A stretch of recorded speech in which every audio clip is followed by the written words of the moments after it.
وہ کس حد تک بڑھ گیا ہے. اس کے پرسپیکٹو کو آپ اگر نروس ہوں گے، آپ کے ادارے اور آپ کے سیاسی ادارے اس کو ایکسپلائٹ کرنے کی کوشش کریں گے اور ایک دوسرے کے خلاف پولیٹیکل سکورنگ کے لیے یوز کریں گے، تو آپ کا نیگیٹو مزید زیادہ امیج جو ہے وہ زیادہ نیگیٹو ہوگا اور میسیجنگ نیگیٹو ہوگی. ادروائز میرا خیال ہے. اچھا ادھر ہی رک جائیں عامر، اگر آپ ادھر ہی رک جائیں پلیز. صرف اس وجہ سے نہیں کہ میں کوئی آپ کو سینسر کر رہا ہوں، میں آپ کے نقطے کو لے کے احمد حسین صاحب کے پاس جانا چاہ رہا ہوں، کیونکہ آپ کی جو سجیشن ہے وہ بڑی زبردست ہے. ڈیڈ صاحب، بات یہ ہے کہ جب آپ اس قسم کا بلیم گیم کرتے ہیں اور ایکس پرائم منسٹر کو مورد الزام ٹھہراتے ہیں، ان کی جماعت کو مورد الزام ٹھہراتے ہیں، دہشت گردی کا معاملہ ان کے در پہ پھینکتے ہیں، بنیادی طور پہ آپ کہہ رہے ہیں کہ سب کچھ بنی گلا سے منسلک ہے، وہاں پہ عمران خان موجود ہیں اور ان کا ایک خاص بیانیہ ہے. جو عامر نے بات کی وہ بڑی دلچسپ ہے کہ اگر آپ اس دھندے میں پڑ جائیں گے تو وہ آپ کو مورد الزام ٹھہراتے ہیں اور وہ بھی کام کر رہے ہیں.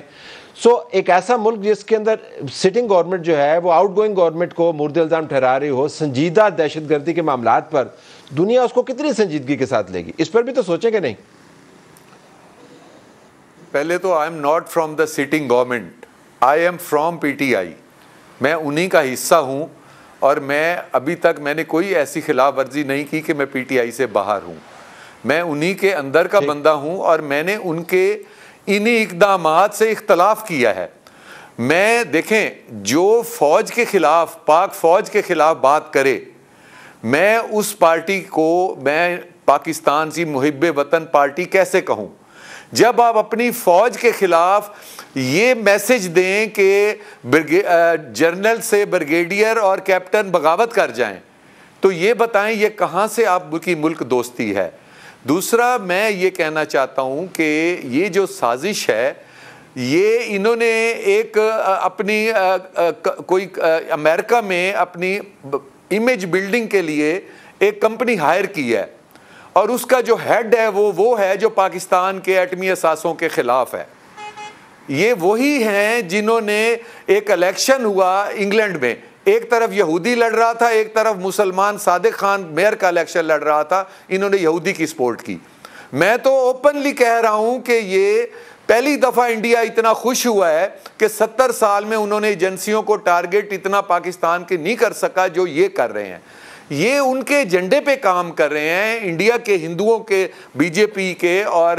یہودیوں کے، اس ملک کو ڈی سٹیبلائز کرنے کے لیے. جب بھی یہ کوئی ایسا ایکشن کرتے ہیں، آپ دیکھیں ڈالر کی قیمت جو ہے بڑھ جاتی ہے. ابھی انہوں نے اعلان کیا کہ جی اسمبلیاں توڑ رہے ہیں، اسمبلیاں نہیں توڑی، اس کی ڈیٹ دے دی، اس کی وجہ سے $3 بڑھ گیا. اسی طرح انہوں نے کہا جی ہم دھرنا دے رہے ہیں. اسی طرح انہوں نے کہا جی IMF کے لیے ادھر معاہدہ کر کے آئے اور ادھر آ کے تیل کی قیمتیں کم کر دیں. ابھی IMF کے اوپر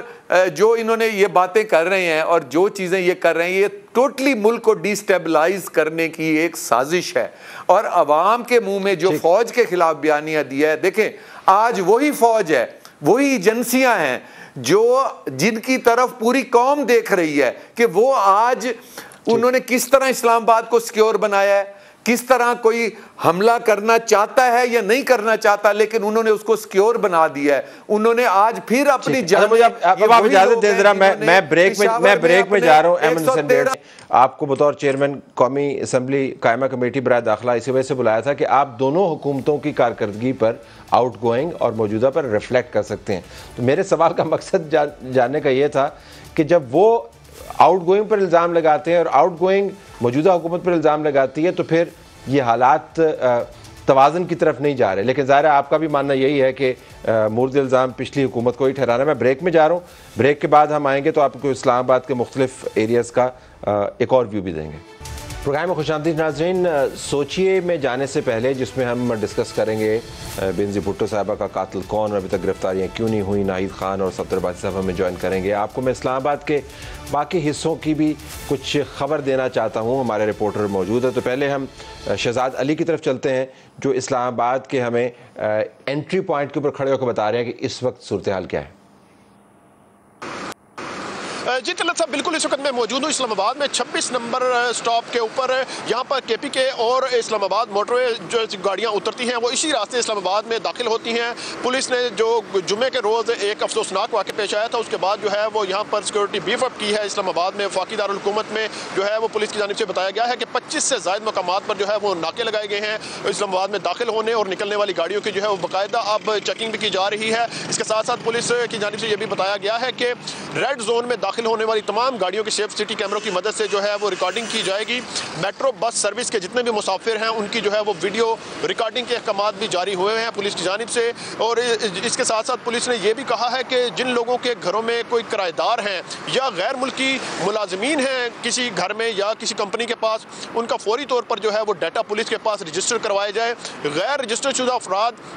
یا گھر کے جو مالکان ہیں ان کے خلاف جو ہے وہ پولیس نے ایکشن کا انتباہ بھی دیا ہے. اس کے ساتھ ساتھ پولیس نے یہ بھی کہا ہے کہ اسلام آباد میں جو ہے وہ دفعہ 144 کا نافذ ہے. کسی بھی قسم کے جو اجتماعات یا ریلیاں ہیں ان پر بھی پابندی عائد کر رکھی ہے. شہریوں سے بھی یہ اپیل کی گئی ہے کہ وہ کسی بھی قسم کی جو مشکوک سرگرمی ہے وہ دیکھتے ہی 15 پر فوری طور پر اطلاع کریں. اس کے ساتھ ساتھ جو ایک اور چیز پولیس کی جانب سے شہریوں سے اپیل کی گئی ہے کہ فینسی نمبر پلیٹ اور جو بلیک شیشوں والی گاڑیاں استعمال کرنے والے افراد ہیں وہ فوری طور پر جو ایکسائز آفس کی رجسٹرڈ شدہ جو نمبر پلیٹس ہیں صرف وہی استعمال کریں. گاڑیوں کے اوپر بلیک جو پیپر یا شیشے لگائے ہوئے ہیں انہیں اتار دیا جائے. اس کے خلاف جو ہے وہ پولیس نے ایکشن لینے کا بھی اعلان کیا ہے. جی شکریہ شہزاد. عثمان کیا ہمارے ساتھ لائن پر ہیں؟ جی عثمان, آپ کو میری آواز آ رہی ہے؟ جی میں آپ کوئکلی اگر آپ مجھے بتائیں. جی مجھے اگر آپ کوئکلی یہ بتائیں, آپ نے ابھی رپورٹ کرتے ہوئے بتایا تھا کہ اسلام آباد کے اندر جو سیکیورٹی کیمراز لگے ہوئے ہیں ان کی تعداد میں بھی اضافہ کیا گیا ہے. اگر آپ مجھے مختصراً بتا پائیں کہ ان کیمروں کے اندر کیا یہ صلاحیت ہے کہ یہ فیشل ریکگنیشن کر پائیں, یعنی ان کے پاس پکسلز ایسے ہیں جو اتنے فوکس کر سکتے ہیں کہ چہروں کی ریکگنیشن ہو جائے, یا عمومی کیمرے ہیں صرف یہ آوت جاوت ہی بتاتے ہیں؟ دیکھیں جو اسلام آباد پولیس کے پاس اس وقت سیف سٹی کے ذریعے جو کیمروں کے ذریعے جو مانیٹرنگ کر رہی ہے اس سے بالکل فیس جو ہے اس کو ڈیٹیکٹ کیا جا سکتا ہے, اور جو مسافر یا جو شہری گاڑی کے اندر بیٹھے ہوں گے ان کو بآسانی ان کا چہرہ جو ہے وہ شناخت کر لیا جائے گا. اور اس وقت اسلام آباد میں جو سیکیورٹی کی صورتحال ہے وہ انتہائی جو ہے وہ ہائی الرٹ کر دی گئی ہے. اور جو ناکے آپ پہلے بھی کہہ رہے تھے کہ اسلام آباد کے جس پوائنٹ پہ میں موجود ہوں نادرا چوک پر, یہاں پر پہلے سے ہی ناکہ موجود تھا, لیکن اب آپ اگر یہاں پر آئیں تو آپ کو پولیس کی جانب سے مکمل سرچ کیا جائے گا, اور سرچ کرنے کے بعد ہی آپ کو ریڈ زون میں داخلے کی انٹری دی جائے گی. اس سے پہلے یہاں پر ناکہ موجود ہوتا تھا لیکن اس طرح کی چیکنگ نہیں کی جاتی تھی جس طرح آج کل چیکنگ کی جا رہی ہے. اور اب جو چیکنگ ہے اس کا جو معیار ہے وہ بھی بڑھا دیا گیا ہے, اور چیکنگ جو ہے وہ ہائی الرٹ کر دی گئی ہے. اور ناکے کے جو بیک سائڈ پہ آپ دیکھ سکتے ہیں, مجھے عثمان اجازت دیجیے, میں ذرا عمر آصف کے پاس جانا چاہوں گا جو فیض آباد اور پنڈی کے سنگم پہ کھڑے ہیں, اور یہ وہ تیسری انٹرنس ہے اسلام آباد کی جہاں کی صورتحال وہ آپ کو بتا رہے ہیں. جی بالکل, دیکھیں میں اس ٹائم موجود ہوں فیض آباد کے مقام پہ. راول پنڈی میں اکثر سواریاں جو داخل ہوتی ہیں وہ اس مقام کو کراس کر کے ہی جاتی ہیں. راول پنڈی شہر کی سیکیورٹی کی بات کی جائے تو اس ٹائم جو سیکیورٹی ہے وہ ہائی الرٹ پہ ہے. راول پنڈی پولیس کی جانب سے کوئی پرماننٹ ناکے تو شہر میں اس ٹائم موجود نہیں, لیکن سی پی او راول پنڈی کی جانب سے احکامات جاری کیے گئے ہیں کہ سرپرائز اسنیپ چیکنگ اور مختلف مقامات پہ ناکے لگائے جائیں, جیسے کہ ڈبر روڈ, 6 روڈ, مری روڈ کے مختلف مقام, کمیٹی چوک کا پل اور چاندنی چوک پہ مختلف جگہوں پہ ناکے لگائے جائیں. جو بھی شہری یہاں سے گزرتے ہیں انہیں جو پولیس کے جوان ہیں ضلع پولیس کے ان کو باقاعدہ چیک کرتے ہیں, ان کے گوائف کو چیک کیا جاتا ہے, ان سے شناختی کارڈ طلب کیا جاتا ہے, ڈرائیونگ لائسنس طلب کیا جاتا ہے, اس پہ پتہ دیکھا جاتا ہے, اور مزید اگر کسی پہ شک ہو تو باقاعدہ اس کی جسمانی تلاشی لی جاتی ہے, اس کے قوائف کو باقاعدہ نوٹ کیا جاتا ہے, پھر ہی اسے جانے دیا جاتا ہے. ساتھ ساتھ جو کہ یہاں پہ مساجد ہیں, مدارس ہیں, امام بارگاہیں ہیں اور جتنے بھی یہاں پہ درگاہیں ہیں ان کی سیکیورٹی کو بھی ہائی الرٹ کر دیا گیا ہے. جمعے کے خطبے ہوں اور اس کے بعد جمعے کی نماز, اور جیسے کہ ابھی کرسمس گزری اس کے موقع پہ, اور آج 27 دسمبر کا جلسہ تھا بے نظیر بھٹو صاحبہ کی برسی کا, اس موقع پہ جو بھی ہے پولیس کو احکامات جاری کیے جاتے ہیں کہ خاص سیکیورٹی کے انتظامات کیے جائیں. ہوٹل ہو گئے, سرائے ہو گئے, ان کی مسلسل چیکنگ کی جائے. اس کے علاوہ جو جو سی پی او راولپنڈی ہیں شہزاد بخاری صاحب، ان کی جانب سے یہ بھی کہا گیا ہے کہ شہر کے جو گنجان آباد علاقے اور نواحی علاقے جیسے کہ اڈیالہ روڈ ہے، چکری روڈ ہے، صادق آباد کا علاقہ ہے، نیو ٹاؤن کا علاقہ ہے، وہاں پہ جو کومبنگ آپریشنز ہیں دیگر جو قانون نافذ کرنے والے ادارے ان کے ساتھ مل کے تیز کیے جائیں۔ گزشتہ روز چند جگہوں پہ چند تھانوں کی حدود میں کومبنگ آپریشنز کیے بھی گئے، اور ساتھ ساتھ جو قوائف ہے قانون کرایہ داری کے اس کی بھی چیکنگ تیز کی جائے۔ 8 کے قریب مختلف تھانوں میں لوگ ہیں جو کہ یہاں پہ آئے انہیں موجود تھے، ان کے قوائف دیکھے گئے، جن کے قوائف مکمل نہیں تھے ان کو تحویل میں لیا گیا ہے، اس کے بعد انہیں تھانے منتقل۔ عمر I have to leave it there. I'm sorry to cut in. I have to leave it there. صرف یہ بتاتے ہوئے کہ آج رانا ثناء اللہ نے جن لوگوں کا ذکر کیا ہے جو پکڑے گئے ہیں اسلام آباد کے ناکام خودکش حملے کے اندر، ان کے جو ہینڈلرز ہیں وہ بھی پکڑے گئے ہیں، لیکن یہ لوگ قرم ایجنسی سے چلے تھے اور راولپنڈی کے اندر آ کے ٹھہرے تھے۔ یہ بڑا اہم نقطہ ہے۔ تو آپ دیکھ سکتے ہیں کہ اوورآل جو ہے سیکیورٹی صورتحال کس قسم کی ہے۔ اب میں چلتا ہوں ناہید خان صاحبہ کے پاس اور صفدر عباسی صاحب کے پاس، اور ہمارا جو سیگمنٹ ہے سوچئے اس کا آغاز ہو رہا ہے۔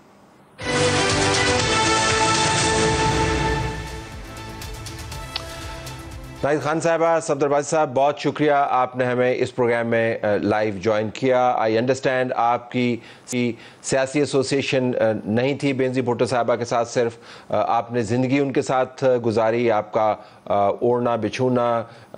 جینا مرنا کمٹمنٹس کی حد تک ان کے ساتھ تھا۔ تو آج ایک ایموشنلی ہیوی دن ہے، تو میں آپ کا شکر گزار ہوں کہ آپ نے وقت نکالا ہمارے لیے۔ ناہید خان صاحبہ، اگر میں آپ سے پوچھ پاؤں، ایک ایموشنل سا سوال ہے کہ آپ بینظیر بھٹو صاحب کو کتنا مس کرتے ہیں؟ طلعت، مس تو ایک چھوٹا سا لفظ ہے، مس اس کو کیا جاتا ہے جس کو انسان بھول جائے وہ کبھی بھولتی نہیں ہے۔ جس طرح پاکستان کے اندر جیسے جیسے پولیٹیکل ٹرموائل بڑھتا جا رہا ہے، ویسے ویسے ان کی باتیں، ان کی سوچ، ان کی فکر جو ہے اتنی زیادہ یاد آتی ہے کہ کاش وہ آج زندہ ہوتی تو پاکستان کے اندر شاید صورتحال بہت مختلف ہوتی۔ کیونکہ میں ویری آنیسٹلی آئی فیل کہ محترمہ بینظیر بھٹو صاحبہ کے جانے کا نقصان صرف پاکستان پیپلز پارٹی کو نہیں ہوا، بلکہ پاکستان کے لیے اوورآل اتنا بڑا نقصان ہوا ہے کہ ایک نیشنل لیڈر، جس لیڈر کا کنیکٹ پاکستان کے غریب عوام کے ساتھ، پاکستان کے ڈاؤن ٹروڈن کے ساتھ، جن کی سوچ پاکستان کے غریب عوام کے لیے تھی، آج وہ کنیکٹ ختم ہو گیا ہے۔ ٹھیک ہے، نیریٹو بھی لوگوں نے بنا لیے، لوگوں کا کرزما بھی ہے، لوگوں کے کلٹ بھی بن گئے، لیکن جو کنیکٹ ہوتا ہے لیڈر کا، کسی پولیٹیکل لیڈر کا، اپنے کارکنوں کے ساتھ، اپنے عوام کے ساتھ اپنی سوچ کو لے کر آگے چلنا، وہ وہ میں بہت مس کرتی ہوں۔ اور یہی صورتحال جب مجھے نظر آتی ہے پاکستان کے اندر، مجھے عجیب قسم کی میری یعنی پریشانی کا میرا کنسرن ہے کہ پاکستان، ہم عوام ہیں نا، ہم عوام ہیں، ہم یہ سوچتے ہیں کہ ہمارا آخر کون لیڈر ہے، پاکستان کو کون لیڈ کر رہا ہے، پاکستان کی گورنمنٹ کو کون چلا رہا ہے، یا پاکستان کی اپوزیشن کیا رول پلے کر رہی ہے۔ یہ ساری چیزوں کو دیکھتے ہوئے مجھے بینظیر بھٹو صاحبہ کی جو سوچ ہے نا، یا ان کی یاد ہے، یا ان کی کمی شدت سے محسوس ہوتی ہے کہ آج ہم بالکل پاکستان کے اندر بے یار و مددگار جو ہے نا پالیٹکس ہو گئی ہے، اور کوئی بھی ایسا لیڈر نہیں ہے جو پاکستان کو، اب پاکستان کے عوام کی سوچ کو سمجھ سکے اور جان سکے اس وقت میں۔ اگر میں صفدر عباسی صاحب آپ سے پوچھ پاؤں، ان لوگوں کے لیے جن کے حافظے کمزور ہیں، آپ اس فیٹفل ڈے 27 دسمبر 2007 آپ کہاں پہ تھے؟ میں جی محترمہ بینظیر بھٹو صاحبہ کے ساتھ ہی تھا، اور جب یہ واقعہ ہو تو میں ان کی گاڑی میں تھا جی۔ اگر آپ آئی نو اٹس پینفل، اگر آپ بتا پائیں کہ وہ لمحات کیا تھے جب یہ واقعہ ہوا اور اس سے کچھ دیر پہلے؟ دیکھیے جی، اس دن جلسہ جو ہے ماشاءاللہ کیونکہ یہ عید کے بعد جب کیمپین دوبارہ شروع ہوئی تو لوگ عید کی فیسٹیوٹیز میں تھے، تو جلسے جو ہو رہے تھے اس پہ کہیں محترمہ سیٹسفائیڈ نہیں تھی، لیکن یہ جو پنڈی کا جلسہ تھا یہ ایک میں سمجھتا ہوں ایک عظیم الشان جلسوں میں شامل ہوتا تھا، اور محترمہ بہت زیادہ اس دن خوش بھی تھیں، اور جس انداز میں جو انہوں نے اپنے ایموشنز عوام کو بتائے وہ بھی آپ کے سامنے، وہ میں سمجھتا ہوں کہ وہ ٹیلی ویژن کی اسکرین پہ چلے، اور بہت جو ہے نا پذیرائی بھی ان کو ملی، اور انہوں نے پھر خطاب بھی جو ہے نا پاکستان کے مستقبل کے حوالے سے ایسا خطاب کیا جو میں سمجھتا ہوں کہ ایک یادگار تقریروں میں سے ان کی، اور جس انداز میں انہوں نے پاکستان کا کیس پلیڈ کیا، ٹیررزم کے خلاف بات کی، اور سوات میں جھنڈا لہرانے کی بات کی، اس سے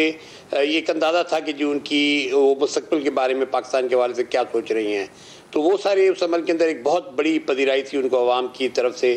جس پہ یقیناً وہ خوش تھیں، اور جلسے کی جو تعداد تھی ماشاءاللہ لوگوں کی جو تعداد تھی وہ بھی اس دن جو ہے نا بہت زیادہ تھی۔ اور اس کے بعد جب جلسہ ختم ہوتا ہے تو وہ اپنے گاڑی میں آئیں، اور گاڑی میں چڑھنے کے بعد جب وہ باہر نکلتی ہیں تو ایک بہت بڑی تعداد لوگوں کی جو کہ جلسہ گاہ سے باہر نکل رہے تھے، وہ جب سامنے آئے تو گاڑی کو جو ہے نا کافی سلو ڈاؤن کرنا پڑا، اور پھر ان کے نعرے، اور اس میں انہوں نے فیصلہ کیا کہ جی وہ اٹھ کے ان کو ویو کرتی ہیں۔ اس سے پہلے غالباً وہ میاں نواز شریف صاحب سے بھی بات کرنا چاہ رہی تھیں، کیونکہ ان کے جو حملہ ہوا تھا ان کے کانوائے پہ اس دن جو اطلاعات ملی تھیں، لیکن انفارچونیٹلی انہوں نے اس وقت وہ بات نہیں کر سکیں، اور وہ انہوں نے مجھے کہا کہ صدر ہاؤ اباؤٹ سم ناراض، یہ کہہ کہ مائک مجھے خود پکڑایا، اور خود جب اوپر اٹھیں تو مستقل جو ہے نا وہ جی بھٹو اور زندہ ہے بھٹو زندہ ہے جس قسم کے نعرے تھے ان کا جواب بھی دے رہی تھی، اور بہت حد تک جو ہے نا وہ رسپانسو بھی تھیں، اور اسی طرح عوام بھی تھے۔ اور آہستہ آہستہ جب ہم آگے بڑھ رہے تھے تو اس کے بعد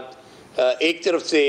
یہ فائرنگ ہوئی، اور اس فائرنگ کے نتیجے میں محترمہ جب نیچے آئیں تو ان کا کافی خون جو تھا وہ جب وہ گرتی ہیں اپنے ناہید صاحبہ کی گود میں تو وہاں ان کا کافی خون بھی نکلا، اور ساتھ ہی جب وہ فائرنگ ہوئی تو اس وقت جو ہے نا دھماکہ بھی ہوا۔ تو اس دھماکے تو آپ اگر میں قطع کلامی کر رہا ہوں صرف یہ جاننے کے لیے کہ آپ یہ فرما رہے ہیں کہ جب فائرنگ ہوئی تو ان کو ظاہر گولیاں لگیں اور اس کے بعد وہ گریں، دیکھیں میں اور اس کے ساتھ ہی وہ فائرنگ لیفٹ سائڈ سے نہیں، فائرنگ ان کی کیونکہ لیفٹ سائڈ سے تھی، اور جب بعد میں جب ان کا جو وونڈ دیکھا گیا وہ رائٹ سائڈ پہ تھا، تو لگتا یہ ہے کہ وہ فائرنگ ان کو نہیں لگی، لیکن یہ جو دھماکہ ہوا، دھماکے کے نتیجے میں جب وہ نیچے آتی ہیں تو اب یہ یہاں پہ کوشچن ہوتا ہے طرح کہ جو طریقہ کار اختیار کیا جانا تھا انویسٹیگیشن کا یا پوسٹ مارٹم کا، وہ غالباً اختیار نہیں کیا گیا، اور ہمیں آج تک یہ نہیں پتا، باوجود اس کے اسکاٹلینڈ یارڈ کی ایک رپورٹ اپنی جگہ موجود ہے، لیکن یہ چیز نہیں پتہ لگتی کہ جی وہ جو کاز آف ڈیتھ جو تھا وہ کون سا وونڈ تھا ان کا۔ تو یہ ساری چیزیں ایسی ہیں جو کہ میں سمجھتا ہوں کہ الٹیمیٹلی پارٹی کی جو گورنمنٹ آئی تو 31 مارچ کے بعد تو یہ ساری چیزیں انویسٹیگیشن میں آنی چاہیے تھیں، لیکن انفارچونیٹلی ایک فروئی قسم کی انویسٹیگیشن ہوئی، اور اس کے اندر وہ عوامل جو تھے جس کی وجہ سے یہ موت واقع ہوئی وہ بھی سامنے نہیں آئے، جو قاتل جن پہ الزام لگا وہ بھی بری ہو گئے، اور آج جو ہائی کورٹ کے اندر اپیل پڑی ہے وہ بھی جو ویسے کی ویسی پینڈنگ پڑی ہوئی۔ جی اگر میں ناہید خان صاحب آپ سے پوچھ پاؤں اسی کے پیش نظر یہ کتنے دکھ کی بات ہے کہ اتنی بڑی قائد کا ایسا دن دہاڑے قتل، سب کے سامنے اتنا ڈاکومنٹری ایویڈنس، اور ابھی تک ہمارے لیے ایک معمہ ہے یہ کتنے، اس کا کوئی کلوجر نہیں ہے، یہ کتنے دکھ کی بات ہے؟ بالکل طلعت، میں سمجھتی ہوں کہ یہ اتنی بڑی ٹریجڈی ہے جو کہ دن دہاڑے بیوی کو مارا گیا ہے،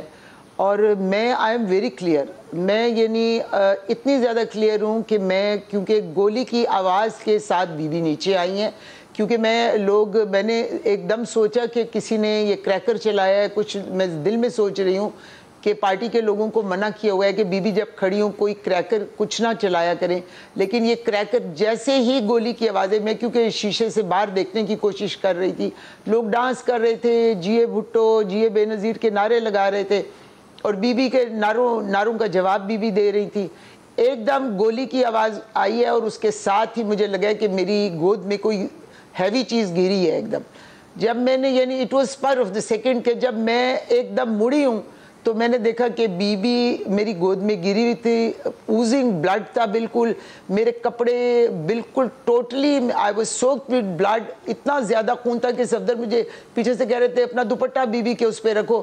I was so much traumatized, اتنا میں چیخ رہی تھی, مجھے کچھ سمجھ نہیں آ رہا تھا کہ کیا ہو رہا ہے, کیونکہ لیفٹ سائڈ پہ مخدوم صاحب بیٹھے ہوئے تھے, رائٹ سائڈ پہ I was sitting, اور پیچھے صفدر بیٹھے ہوئے تھے, خالد شہنشاہ تھے, بی بی کے ان کے پرسنل سٹاف کا ایک بندہ بیٹھا ہوا تھا,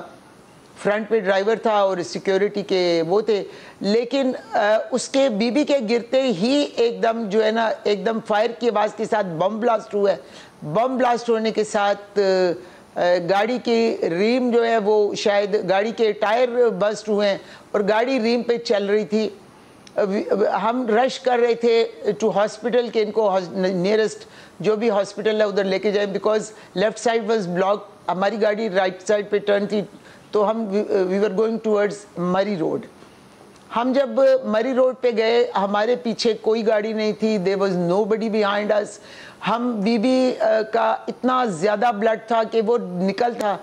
ہم رش کر رہے تھے جب ہم سینٹرل گورنمنٹ ہاسپٹل کے پاس پہنچے, جو کہ اب بے نظیر بھٹو شہید ہاسپٹل ہے. اس کے قریب جب ہم لیفٹ سائڈ پہ تھے تو جیسے گاڑی کو ہم ٹرن لینے لگے, یو ٹرن موڑنے کے لیے, تو گاڑی رک گئی. ڈرائیور نے کہا کہ گاڑی نہیں چل سکتی, اس کے سب ٹائر جو ہے ختم ہو گئے ہیں. پھر ہم, آپ یقین کریں کہ ایک اٹ واز ایمٹی روڈ, بالکل سڑک پہ کوئی بھی چیز نہیں تھی. وی ور کیرنگ ہر باڈی. ہم ان کو ٹیکسی کے انتظار میں تھے کہ کوئی پولیس کی گاڑی نہیں تھی, کوئی انسان نہیں تھا وہاں پہ کہ ہم کسی کی گاڑی میں بی بی کو, کچھ بھی سڑک پہ نہیں تھا. ہم نے بی بی کی ڈیڈ باڈی کو ہاتھوں پہ جو ہے نا اٹھایا ہوا تھا سب نے, اور ہم ٹیکسی کے انتظار میں تھے. اور ٹیکسی پیچھے سے ایک گاڑی آئی جس میں دیٹ واز پجیرو. بعد میں پتہ چلا وہ شہری رحمان صاحب کی گاڑی تھی. ان کا ڈرائیور نے سمجھا کہ وہ شاید ہمارے ساتھ ہے, وہ گاڑی پیچھے لے کے آ گئے, وہ شاید کہیں کسی اور کے ساتھ چلی گئی تھی. ہم نے اس گاڑی میں بی بی کو شفٹ کیا. We took her to the hospital, across the road hospital تھا. there was no senior doctor there, صرف جونیئر ڈاکٹرز تھے. وہ جونیئر ڈاکٹر نے جیسے ہی دیکھا, اس کو پہلے پتہ نہیں لگا کہ کس کو لے کے آئے ہیں ہم. اس نے مجھے دیکھتے ایک دم کہا کہ جی ان کے سر کو ہٹ کرتی ہوئی ان کا برین باہر نکال دیا ہے گولی نے. مطلب اس وقت اس نے جو مجھ سے بات کی. لیکن پھر انہوں نے اسی وقت سینئر, ان کو شاید سڈنلی دے ریئلائزڈ کہ بے نظیر بھٹو صاحب, انہوں نے اسی وقت سینئر ڈاکٹرز کو بلایا. وہ ڈاکٹر جو اس وقت تھے, ڈاکٹر تصدق. تو آپ کے ذہن میں کوئی ابہام نہیں ہے جو آپ نے واقعات وٹنس کیے ہیں, وہ ان کی تفصیل کے پیش نظر آپ بالکل کلیئرلی یہ بتا رہی ہیں کہ she was killed by the bullet, اور بیسیکلی دھماکہ اس کے بعد ہوا to eliminate evidence اور create confusion. I am very sure, I am a personal witness to it کہ بی بی کوئی گولی کی آواز کے ساتھ بی بی نیچے گری ہے. کوئی مجھے بم بعد میں بلاسٹ ہوا ہے, اس میں 100% شیور ہوں کہ بی بی گولی کی آواز کے ساتھ نیچے گری ہیں اور بم بعد میں بلاسٹ ہوا ہے, کیونکہ بم جو بلاسٹ ہوا اس کے وہ چھوٹے چھوٹے جو ٹکڑے ہیں وہ ہمارے ہاتھوں پہ بھی لگے, مخدوم صاحب کو بھی لگے, سب میں, لیکن وہ اس طرح تھے کہ نہ ہونے کے برابر, جیسے ہمارا خون ایسے کوئی جیسے کوئی وہ خراش آ جاتی ہے. It was like this. لیکن بالکل آخر میں اگر آپ مجھے اجازت دیں, میرے پاس وقت کی کمی ہے, ورنہ میں تو آئی کین ڈو, میں اس کے اوپر 2 گھنٹے کی ٹرانسمیشن بھی کر سکتا ہوں. صفدر صاحب, اگر میں آپ سے ایک سوال کروں, آپ مجھے 30-40 سیکنڈ میں جواب دیجیے گا. آپ پیپلز پارٹی میں کیوں نہیں ہیں اور جی ڈی اے کے سیکرٹری جنرل کیوں ہیں؟ دیکھیں, طلعت میں بات یہ تھی کہ جی ہم نے ایک 2 پوزیشنز لی ہم نے پارٹی کے اندر. ایک یہ کہ محترمہ بے نظیر بھٹو صاحبہ کی جو ڈیتھ ہے اس کی انویسٹیگیشن ہونی چاہیے پراپرلی. اگر آپ اس کو کلمنیٹ نہیں کریں گے تو یہ پارٹی کے لیے بہت زیادہ نقصان دہ ہوگی. اور دوسرا ہمارا خیال تھا کہ زرداری صاحب بحیثیت قائد وہ ان کے اسٹیچر نہیں ہے جو بھٹو صاحب محترمہ کا تھا, اور اگر انہوں نے پارٹی کو ایک نظریاتی اور ایک کلیکٹیو انداز میں نہیں چلایا تو پارٹی جو ہے نا وہ نقصان اٹھائے گی. اس ایشو کے اوپر ہماری جو ہے دوریاں بڑھتی گئیں اور آخر میں مجبور ہو کے ہمیں اپنا پلیٹ فارم لینا پڑا. اور آج میں پاکستان پیپلز پارٹی ورکرز کا صدر ہوں, اور اس پارٹی نے پھر الٹیمیٹلی ہمیں, وہ کہتے ہیں کہ سروائیول کی جو جنگ ہوتی ہے, اس سروائیول کی جنگ میں آپ کہیں نہ کہیں اپنے الائنس ڈھونڈتے ہیں, اور اس حوالے سے پھر جی ڈی اے کا جو الائنس بنا 2018 کی الیکشن سے پہلے ہم نے اس کو جوائن کیا. ہم نے اس کے ٹکٹ پہ الیکشن بھی لڑا. لاڑکانہ میں میرے بھتیجے معظم عباسی نے پیپلز پارٹی کے کینڈیڈیٹ کو ڈیفیٹ بھی کیا, 2 دفعہ ڈیفیٹ کیا. اور آج جو ہے نا جو GDA کی قیادت ہے وہ یہ سمجھتی ہے کہ جس چیز کو ہمیں آگے بڑھانا چاہیے، تو میں بحیثیت پاکستان پیپلز پارٹی ورکرز کے صدر کے بہت شکریہ. میں کوئکلی ناظرین ٹرینڈنگ کی طرف جانا چاہوں گا اور میں شایان سے یہ کہوں گا کہ وہ 40 سیکنڈ میں بتائیں کہ ٹرینڈز کیا ہیں.